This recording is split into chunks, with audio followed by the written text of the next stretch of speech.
Welcome to How Not to DM. I'm your host, Derek. Thanks for joining me on my quest to interview the very best dungeon masters on this plane of existence.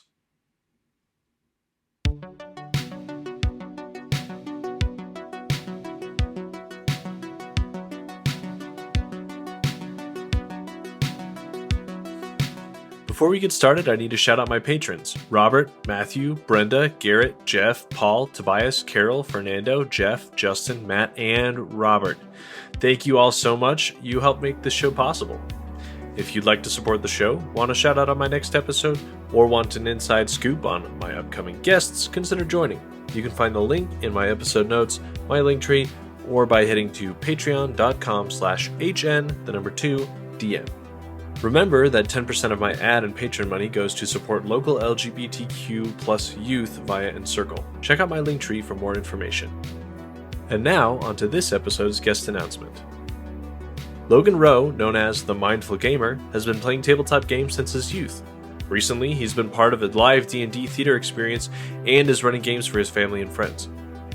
We chat about the stigma behind D&D and gaming in general, his best tips and tricks for running games, and also use the Mr. Roe Method to create a menu for an exotic fantasy restaurant.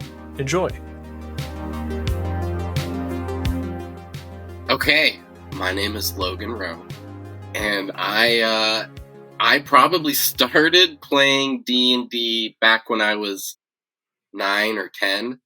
It was actually the artwork that got me into it. Yeah. Specifically rifts. I don't know if I was more like sci-fi, almost like futuristic cyberpunk stuff with like skeleton armor and stuff, and I loved it. And I had some cousins that had these books, and so I would just like grab their books and like flip through the pages. I knew nothing about the game. I just enjoyed the artwork. And they were much older than me, and they were like, you want to like see what this is? And I was like, yeah, sure, cool. What is it? I was just sat down and they like walked me through a game of Rift, and I kind of like fell in love with this whole idea of like playing a character in something that was all imaginative. Yeah. And so it went from there straight into Dungeons and Dragons. And next thing you know, all my friends are like, we would play Warhammer 40K, Heroes Quest. Like I just went full tilt into the fantasy D&D tabletop RPG world. Yeah. And video games. Yeah. But it was the artwork that started it. That was the cool thing for me is, and I to this day I'll buy manuals just to like look, the monster manual and looking at all the different monsters and that. I just love the artwork of it. Yeah, it's so cool. It spurs so many ideas in your brain, right? Like I'll flip through it trying to decide some monster to put in an encounter, and it's like, what looks cool? What would like fit the environment in a way that would be really interesting. Yeah, it's funny. I before I'd read The Lord of the Rings, I had this book at my piano teacher's house that was like art of Lord of the Rings stuff, and I remember flipping through that like when it wasn't my turn to do my lesson, and it was just so cool. And that I don't think that started me loving fantasy, but like that's kind of the same idea, Well, sorry, can I brought up Lord of the Rings? That like the fact that Tolkien would put the maps at the beginning, like that also cemented this like world building mentality. Like I want to draw my own maps and like populate it with my own little towns and cities and ruins and castles. And so there's definitely a blending of the two. Mm-hmm. So when did you run your first game, and do you remember kind of what it was like and who was there and how it went? Yeah, I was, I had kind of dabbled in and out of games as a player, and then this would have been post-college. I had just gotten married, playing with some friends, and we had finished up the main game, and the DM at the time was really busy, and he was like, I don't know if I could keep playing as a DM. It takes a lot of my time. And I immediately was like, I'll give it a shot. I'll do it.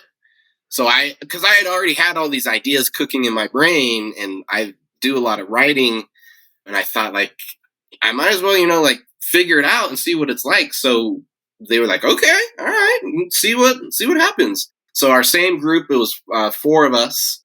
And it was kind of like the continuation of the campaign we finished. But I was like, let's go to a different location and see what happens. And we had a lot of fun, and they enjoyed it, and I enjoyed it. We unfortunately, sadly, never finished because moving away and marriages, and you know how, we get older and it gets harder. But from there on, I was like hooked on the Dungeon Master world, being in charge of creating. And I still enjoy playing as a player, but there's something for me that fed my creativity personally. Like, I liked the bigger scope of things and like creating a story for them to take part in. Yeah, it's so fulfilling in a way that nothing else I've ever found is, like you said, just it's like raw creativity. There's no real boundaries unless you're trying to stick to like specific tropes here and there, like fantasy or sci-fi or whatever. But after that point, it's whatever you want, and Yeah. that's so fun to me. Yeah.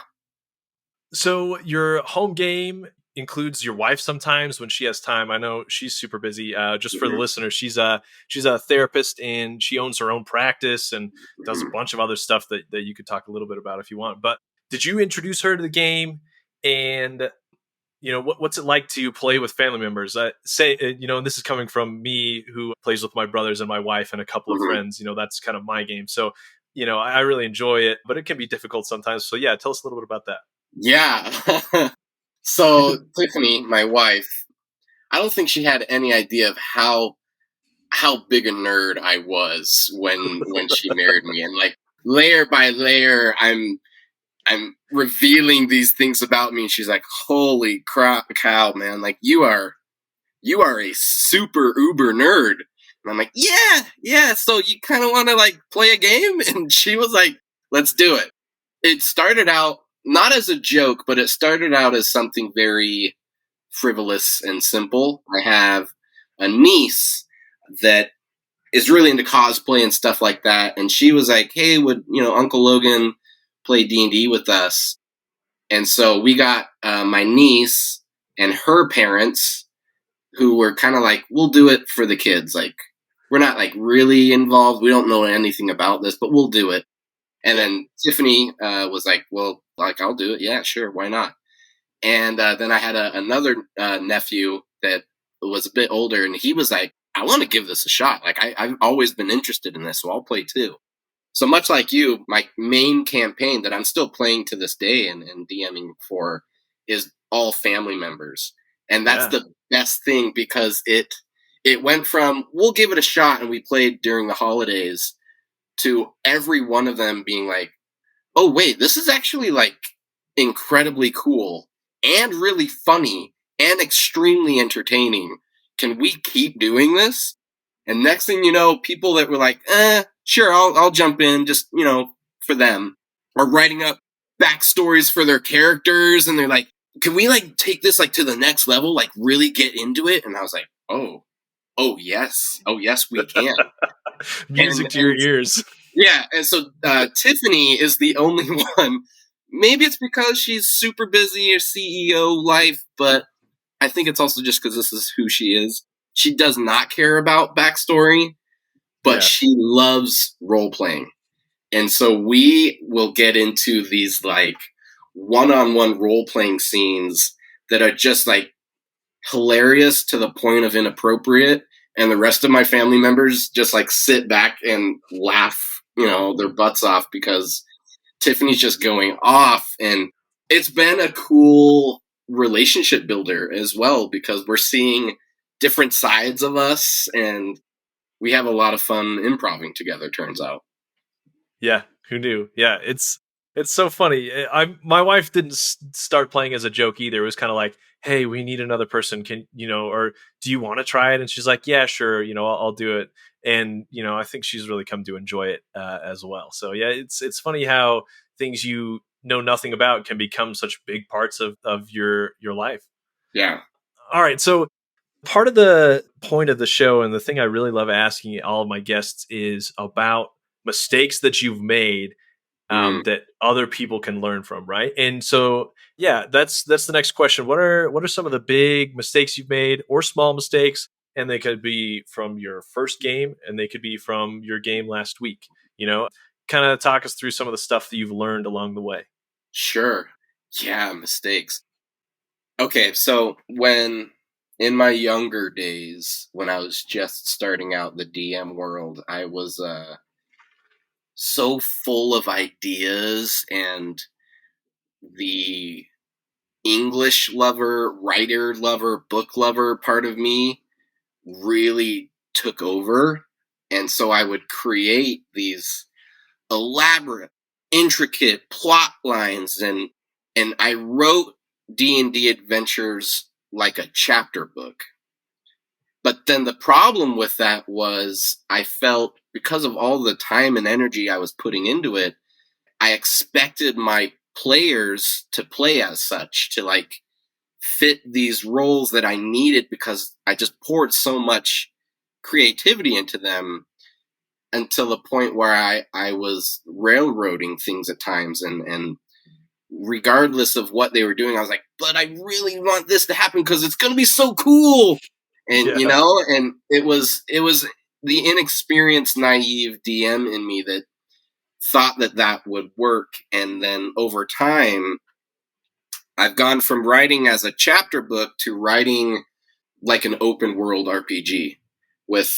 I create a large world with little pockets of different stories and threads that can lead to them, but giving the players free reign on what they want to do. And that has made a huge difference, because it's no longer stressful for me, and it's not forcing them to play in a way that they don't want to. And it's been, light years better than, being like, well, I have this and this has to happen, so whatever they do, that will be the end result. To like, all right, roll the die, let's see what happens. Like, where do we go from here? That freedom has been everything. Yeah.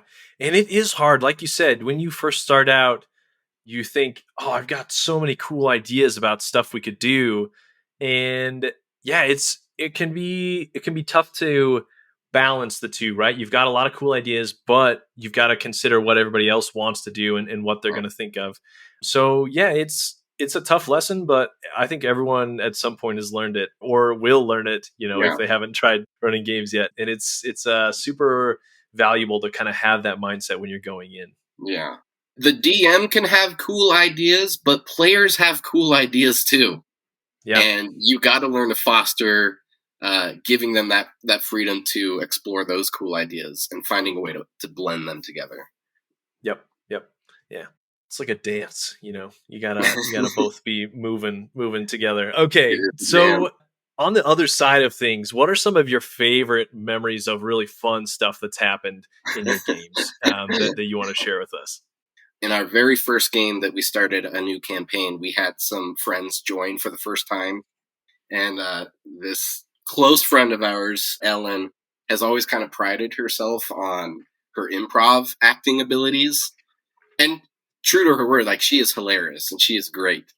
But she had never played D&D before. So we're playing a game and things are going fine. And she's some magic wielder, I can't remember exactly, but they had encountered a group of bandits in these woods. And they're like, how are we going to either circumvent this situation or defeat them?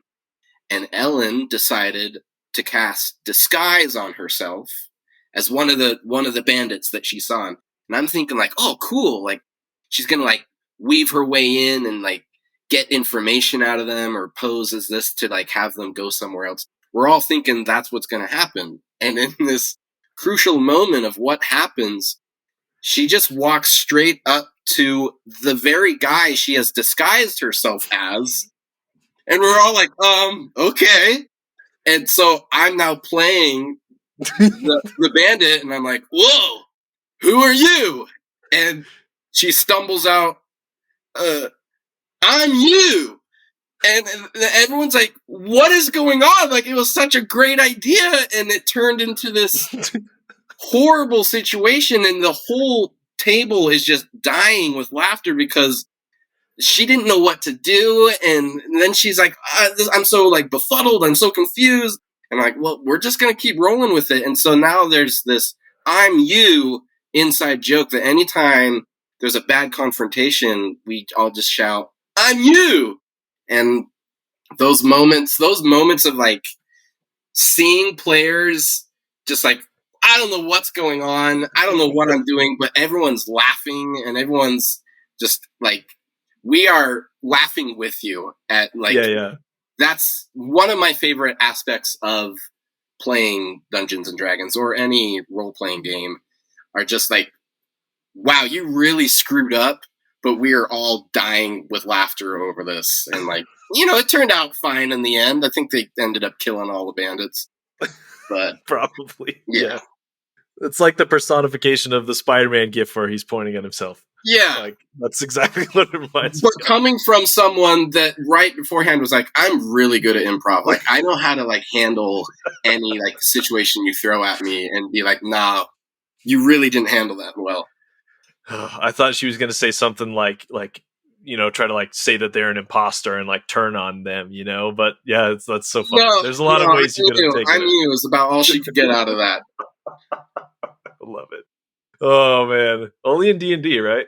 Yep. All right, so you've been playing since you were pretty young, so I'd love to know who are some of your biggest influences on how you run your games. So that's interesting because I grew up in Yosemite National Park, so I didn't have a lot of resources at my disposal.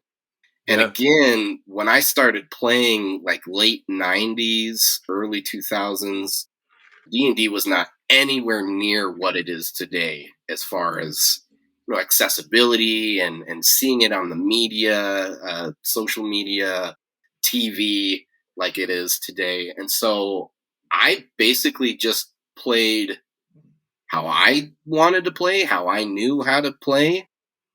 And then, like, okay, this is going to sound like a cop-out, but, Critical Role is so huge. And I really do love and respect Matt Mercer and how he plays. And I would say as I've continued to play and watching him and watching their group, I'm a big fan of, like, epic storytelling kind of DMing.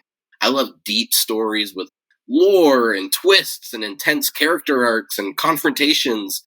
So yes, we can get silly at times. I think of the McElroy's, Adventure Time, not Adventure Time, Adventure the Zone. Adventure Zone. Yeah. And I do love like how silly and crazy and how they're always kind of just like ribbing each other throughout the entire show. But I think when I get right down to it, I'm eager to create that epic adventure. Something that could be in a J.R.R. Tolkien book, something that's just grand in scale and lots of cool characters. And so, yeah, I'm mellow. I am easy with, that rule doesn't work. Let's throw it out the window. We're gonna homebrew this. I'm fine. If someone wants to play as a crazy character, I'm like, let's do it, because I want to encourage creativity on their part. Yeah.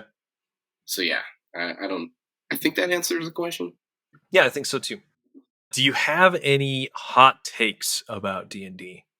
I would just say to anyone that hasn't played D&D, most likely it is nothing like what you think it is.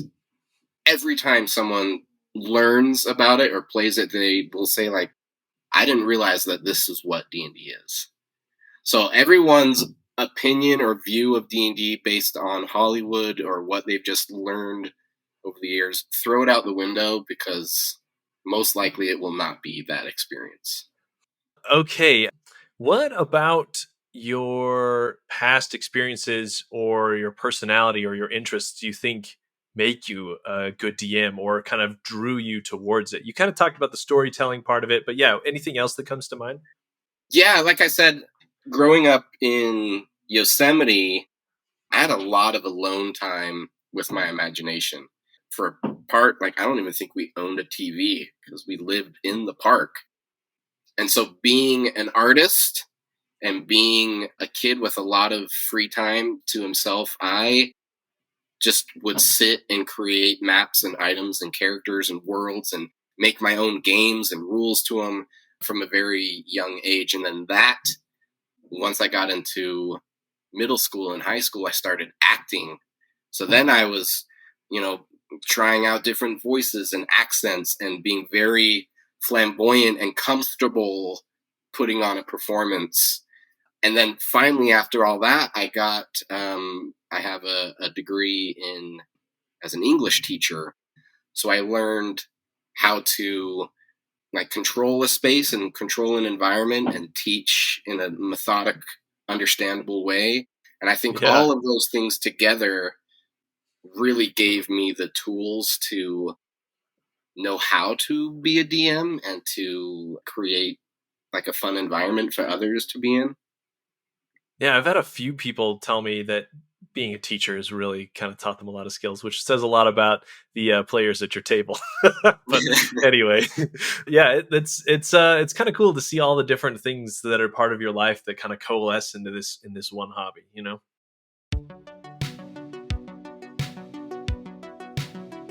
This episode of How Not to DM is brought to you by Gemmed Firefly. Need a fresh new look for the new year? Head on over to gemmedfirefly.com for the newest tees, mugs, and home goods styled with D&D gamer humor and aesthetics. As always, Gemmed Firefly makes every shirt to order, bringing you all of the softest and most comfortable shirts that thousands have come to love. And now, listeners of the show get a discount when you use the code DRAGON at checkout. Find your new favorite shirt at gemmedfirefly.com. And now, let's return to the show, starting up with a brand new minigame for Season 2.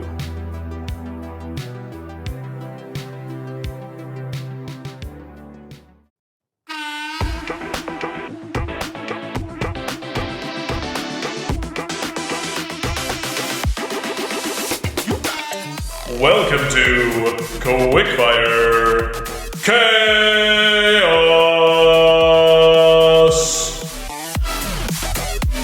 This week on Quickfire Chaos, I'm going to give Logan a random list of monsters from the 5e Monster Manual, and he's going to tell me how he'd cook and serve them in a fantasy restaurant. This week, Logan and I are going to do something a little different, and actually, let's have you describe what the Mr. Roe Method is so that people understand what's going on if they're not sure. So, yeah. So Logan is something he's really well known for on social media is the Mr. Roe Method. So he's going to explain a little bit about that and where that came from and how it's going to play into the game today. Sure. Yeah. So the Mr. Roe Method is a element of intuitive eating where if you're trying to figure out what it is that you want to eat and be intuitive with yourself and what sounds good, you're going to think about the taste, the texture, and the temperature, as well as, any other thing that you want to include in the food. So I'm hungry. What do I want to eat? Something soft, something hard, something crunchy, something smooth, something hot, something cold. And then you create this, little list of things that sounds really good. That's the Mr. Roe Method.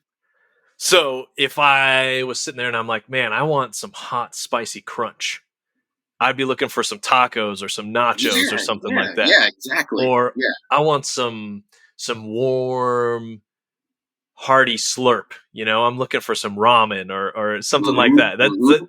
Those are some examples. And you and your wife will be driving around in your car and you'll make an Instagram story and kind of describing what you two are in the mood for, and it's super fun to watch.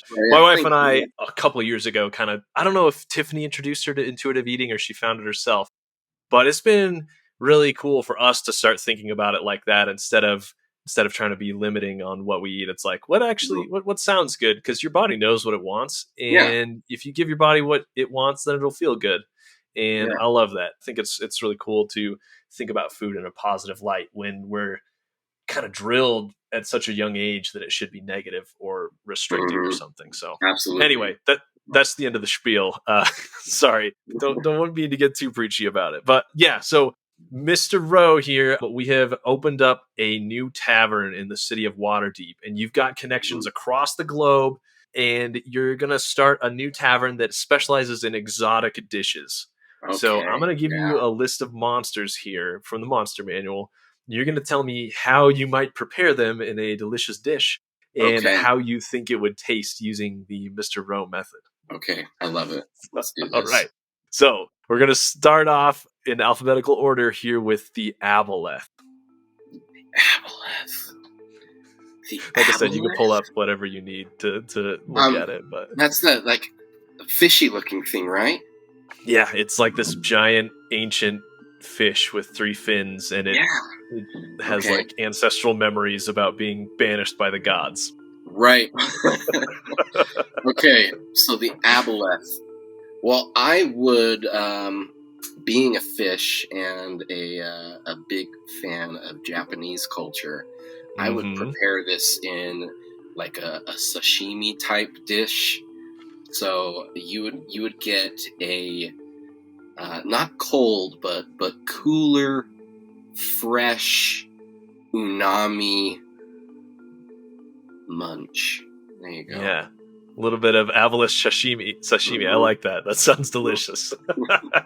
Hopefully it doesn't poison you when you eat. Yeah, it might mess with your mind as well. There's Just got to prepare it properly. Okay, next, ankeg. Or ankeg. Oh, I've okay, heard it 2 okay. different ways. Yeah. Yeah, all right. Big giant bug looking thing. Yeah. I would okay. We're gonna go with like a pull it apart, and we're gonna do some deep frying in here. So we're gonna remove that carapace from it, and then in a nice batter, we'll then deep fry it. So you're gonna get a hot, crispy spice, because I'm gonna add some seasonings to that. Yeah, this is more of an appetizer dish, really. Yeah. I love it. Okay, I had to pick this one. Next up is gelatinous cube. All right, we're going straight to the dessert round. Okay. Ooh, yeah. I mean, it already comes as a cube, so what I might do, I might cube it up even more, like into littler cubes, and put that on a nice rounded plate. Add some cream along the sides. Maybe give it a little, a little bit of zest. We're gonna put some zest on that, and then you're gonna have a slurpy, soft glurp. Yeah, because you could use a spoon or a fork with that one. Yeah, it'll be kind of like Jell-O, but Yeah. with the acidic taste. The cream and the zest will really complement the flavors. That sounds delicious. All right. Yeah. 42. All right, next one is myconid. Myconid. Okay. Oh, right. Yeah. Earthy, soft texture. We'll probably just in a light searing in a pan. Yeah, add some more spices to that. Maybe add in a few beets and potatoes, and then create a little dish of, like crisp, soft, earthy yum. That's what we'll call that. Myconid root salad or vegetable salad kind of thing. Yeah. Sounds delicious. Okay, mimic. I have no idea how you're going to do this one, but I want to see. Mimic? Oh, that's tough. Yeah. What is it even mimicking? Oh, man. I feel like it depends so much on what it is. That is so tough. Oh. What is a mimic when it is not mimicking an object? I know. Once it's dead, what happens? Yeah, I don't know. what has happened? I would say... Shoot. Man, you might have gotten me on that one. I have faith. I would say it is a salty sweet, globby lump chew. Yeah. I don't know. You could probably serve it with anything, It's that's probably... the thing. It's a mimic. Yeah. You can make it be any dish you want. As soon as you start putting in ingredients, it might begin to adhere or manipulate itself to become part of that ingredient. So it really is sweet or sour or whatever. It's like the MSG of the fantasy food world, yeah. Oh man. Okay, 3 more. Shambling mound. Ooh, shambling mound. All right. This is like a hearty salad. This is this could be a main course, but it is a salad. You're going to be getting there's going to be some fresh crunch with some, maybe a little bit of there's like a tart zip there in it, because you're gonna bite in some of those leafy greens in there, and they're gonna pop with some flavor. There might even Gonna be be like some cilantro, some watercress. and maybe some even like berries in there, so you'll get these little zips of like there's a little like sweet tang in that. Yeah. Yeah, I love it. Okay, Tarask. Oh, right. This is your mother's steak right here. This is just hearty, filling, salty, savory chomp. Yeah. It's just a big old Tarask chop. Mm-hmm. Yeah, a steak. Oh, all right. Last one, purple worm. Purple worm. Okay, all right. You know what? I'm gonna actually treat this like a seared ahi tuna. It's like steaks of it. Yeah, we're gonna steak fillet that thing and then just sear it around the outsides. But I want you to get in and taste that very fatty meat of the worm. And so we're not gonna be cooking this for long. And then you're just gonna have a fatty, smooth, savory chew. There we go. Because it probably is a little chewy. Probably. Awesome. Well, I'm super excited to test out all these dishes. It's going to be a really expensive restaurant. This is Michelin star material here. Yeah. Easy. Yeah. Yeah. Everyone's going to be wanting a table at this place. I love it. Okay. Kind of switching gears here. You played in a season of Enter the Hex, and you've done some streams for the Hive here locally in Utah for a bit. So what are both of those, and what was it like to be a part of them? Oh, that was a really fun thing. It kind of fell in my lap when I was teaching. I was good friends with the drama teacher at my school, and she knew the owners of the Hive Collective and said, "Hey, I just saw this thing that's like Dungeons and Dragons, and you do that, but it's also acting, and you like that, so maybe you should give them a call." So I did, and landed a spot. Actually, I did 2 seasons with them, played different characters in each.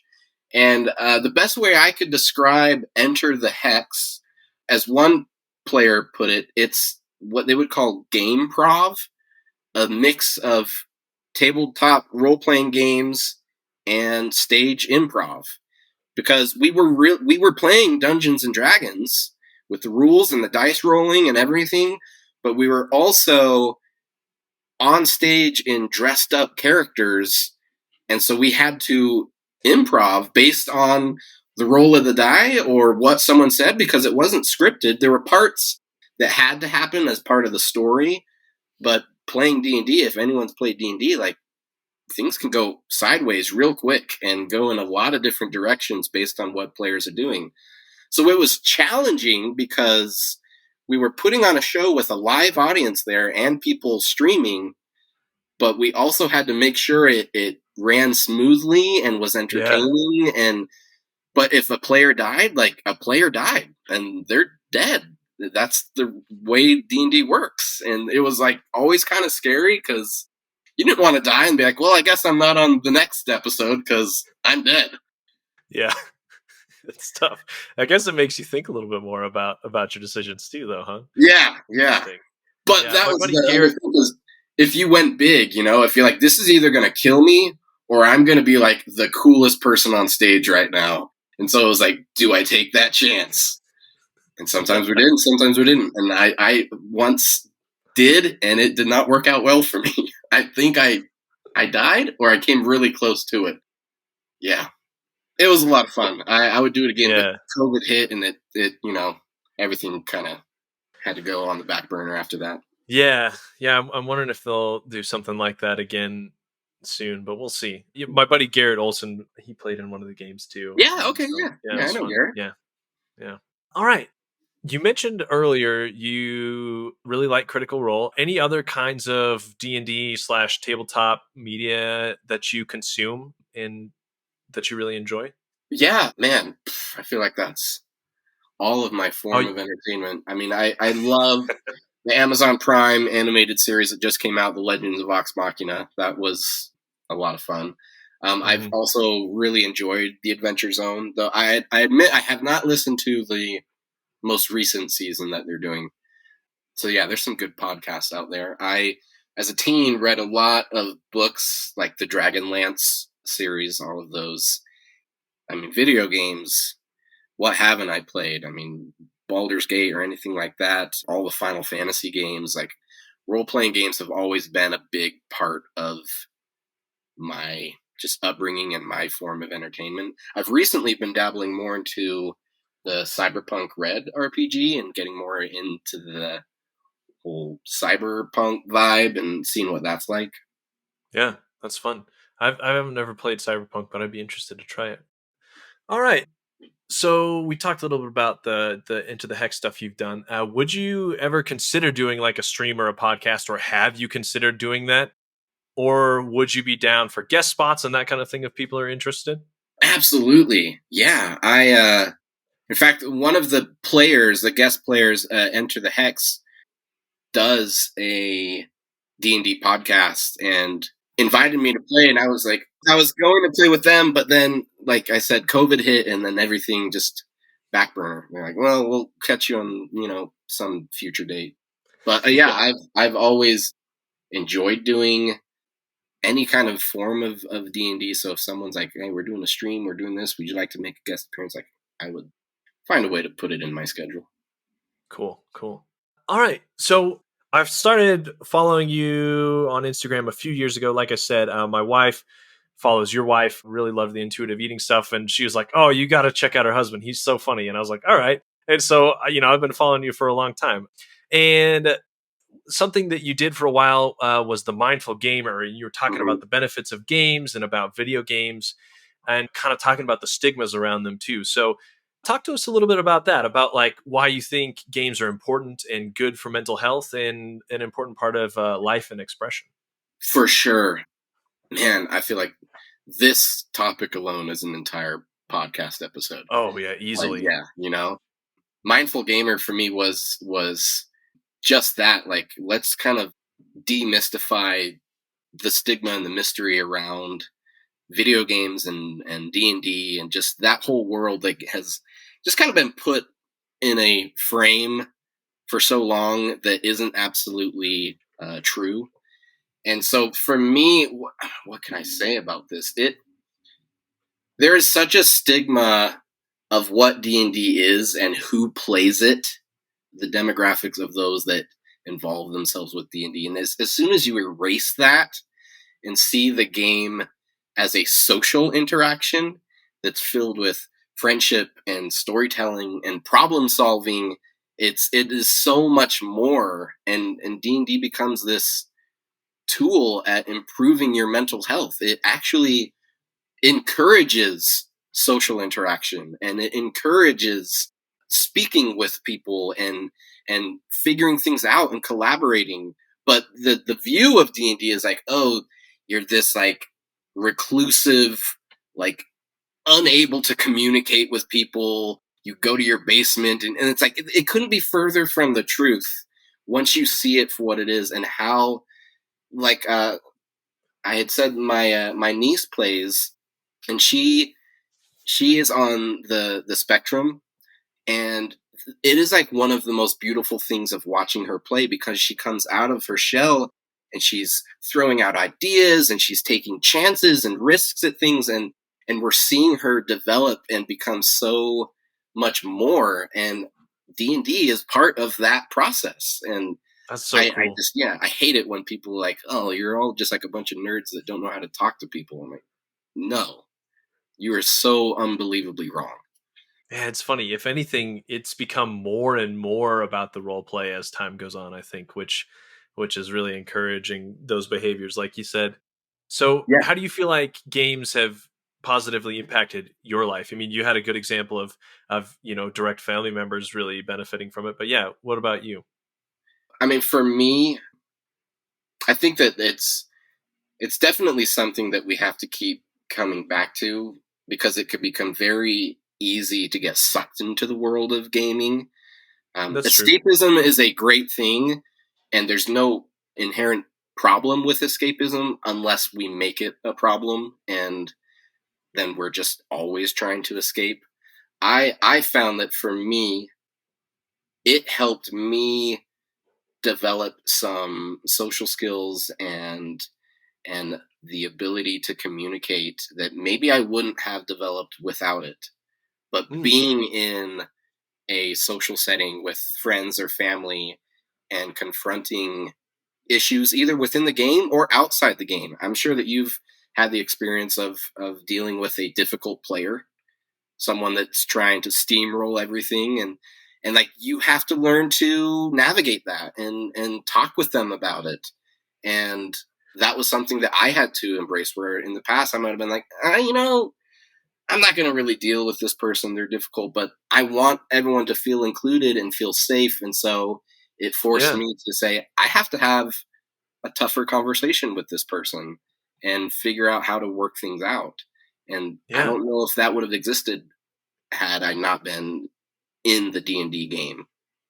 Yeah, I've never really thought about like reconciling and dealing with boundaries with players, and like that having a real life counterpart with family and friends that you have that might do the same thing, needing to set boundaries with them.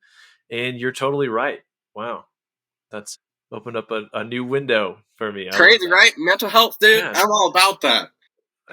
Yeah. So cool. Okay. Second to last question is, what, if you had to kind of distill all of your wisdom and advice into a couple of key points for people, what's your best advice for DMs out there? Okay. I would say, one, your job as a DM or GM is not to oppose your players. You are telling a story together. I think that's a big one that early on DMs struggle with. Yep. And the second one, kind of in the same frame of mind, don't stifle your players' creativity. I think nothing will destroy your players' appetite for gaming like an attitude of my way or the highway. I mean, you have to embrace your group's initiative and their outside the box thinking. And then those have led me to some of like the funniest or most interesting, entertaining moments in our play sessions. When you're like, no, I want it this way, and you have options A or B. And they're like, but I like option C. Like, okay, let's go with option C. Let's see what happens. Don't stifle their creativity, or they might not want to come back and play again. Yeah, true. Very good advice. Lastly, where can people find you online? Do you have any upcoming projects to plug? I know there may not be anything specific for you, but if there is, let us know. Yeah, sure. Well, you mentioned my Instagram, so you can find my main account, Hey Mr. Roe, where I talk about food and mental health and being a guy and anything and everything in between. Then there is the Mindful Gamer, where I talk more specifically about the world of gaming and the stigma behind it. Sadly I've taken a break from that, partly because of COVID, and then partly because I am working on a new project that I will announce at some date with both of those accounts. Cool. Where I can teach. So it's a cool thing. Just a tiny little introduction of it, but yeah, I'm now teaching families how to play Dungeons and Dragons, or teaching family members how to play a DM, how to DM their own games, so that, if they ever wanted to play something, they have the tools to now learn how to do it. Because I want to help them learn how to deal with something that so many people like, I know nothing about this. I have no idea where to start. So I've been teaching families how to do that, and I'll eventually come up with either a website or something on if you need help with this, if this is something you're interested in, I can help you with that. Awesome. That sounds really cool. Let me know when that launches, and I'll do some promoting and stuff too. I'm assuming you're probably looking for people all over the place, not just local. So yeah, sure, that'd be cool. Everything. That's really awesome. And the world needs more DMs out there. So the more we can get doing it, the better. So that's great. Cool. Well, I'll make sure to put links to your accounts and stuff in the episode notes so anybody can go check you out. I'll probably put Tiffany's link in there too, just so people can see what she's all about. And yeah, but thanks so much for joining me, man. It's been a lot of fun. Like I said, I've been following you for a while, so I feel like I know you super well. And when I had this D&D podcast, I was thinking of interesting guests to bring on, and I was like, oh, you know who would be really fun and who's like in my backyard? Yeah, so thanks so much for being willing. Yeah, Derek, thank you. This is like, what a treat. Like, it's been a pleasure. This was really cool. Awesome. Well, have a great rest of your day. You too, man. Thank you for listening to How Not to DM. Now it's time for a sneak peek into next week's guest, Will of D&D Shorts. But yeah, that's where it really started, and I was only ever interested in YouTube, but my sister was like, you should do something on TikTok as well. If you're making these shorts, put them on TikTok. And I was like, yeah, no, fine. You know, it couldn't hurt, right? So I had the idea, and then a week later, I'd made 3 shorts. I put the first one on YouTube and on TikTok, and then I went to bed. I woke up the next morning, I checked YouTube, and it had like 7 views, because that's how YouTube is. And that was pretty disheartening, because I was like, man, I feel like this is really good, but how am I ever going to break through that wall that is YouTube for people without already an audience? So, you know, that was disappointing. And what I actually did was I had this Google Drive where I'd put already like 20 ideas in for future videos. I dragged it into the trash. I was like, you know, this isn't for me. This isn't working. And I kind of forgot about it. And then about 3 hours later, I remembered I'd put it on TikTok. And I was like, oh, I wonder, you know, whatever. I throw open the app, and it had like 100,000 views. I had 10,000 followers already. And I couldn't do any more work for the next like 2 days. I was so excited. To hear more about Will's journey to D&D TikTok celebrity and about his best advice for running your own games, tune in next week. Remember to check out my Patreon if you haven't already for even more sneak peeks. Next time you get the chance, share this episode with your friends and family around your game table. Another great way to help me boost the show is by leaving a review on Apple Podcasts or by rating the show on Spotify. I appreciate all of you for helping me grow. Thanks to the team at T4C Studios for helping edit and produce this episode. My new intro and outro music is by Danijel Zambo. The Quickfire Chaos music is by Exacat, and the Quickfire Chaos mood music is by Arcane Anthems. Check out the episode notes for more of their great work. And, as always, until next time, roll some nat 20s for me.